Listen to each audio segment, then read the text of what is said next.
Please stop moving your adult children into your home for rent. Wrong. Don't listen to people like this. I'm gonna give you 3 quick examples of how other races, other than black and white, create generational wealth by living with each other. This is probably one of the best detailed videos I've ever made, so listen up. Here in America, white and black people typically, in my personal opinion, get the conception that, after college or after you get out of high school, that you got to go be on your own and have your own place and have your own apartment.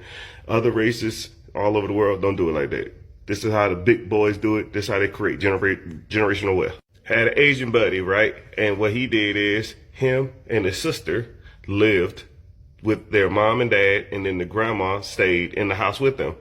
They owned a Chinese restaurant. The mom and the son would work the day shift, and the dad and the daughter would work the night shift. The daughter had a kid too. So it's 4 generations in one house. And what would happen is the grandma will watch the kids and babysit the kids. So now they don't have daycare, and then they keep everything in the family. So, the mom and dad pays the son and pays the daughter, so they can pretty much live rent free, and they can pretty much, all they got to pay is their car and save up their money. So whenever they get older, they can take over the business and then go put down payment on their house or just inherit the house. That's one. Genius, right? The next one's a better. Number 2, I had a Hispanic buddy, right? He lived across the street. We used to drink Coronas together, and it was like 25 of them. And he had a Mac Daddy truck. And I was like, yo, man, you got a Mac Daddy truck?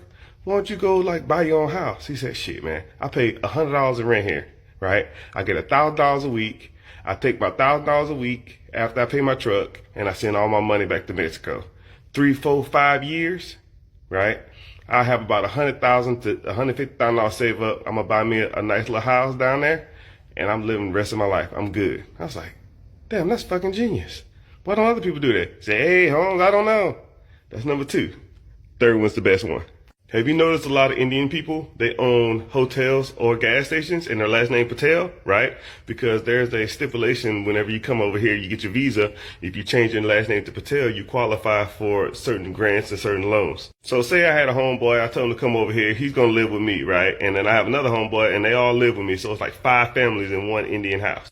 I already got my visa and I already got approved for my loan, so I got me a hotel. They all work at the hotel with me, and they save up their money, and then they work on their visas and they work on their loans, because you don't have to pay the loan back if you come from certain countries for like 5 years for your hotel or your gas station, right? So by the time they get approved, then they move out and then they buy their own house, and then they move people from Pakistan or India into their house, and now it's 5 families in there.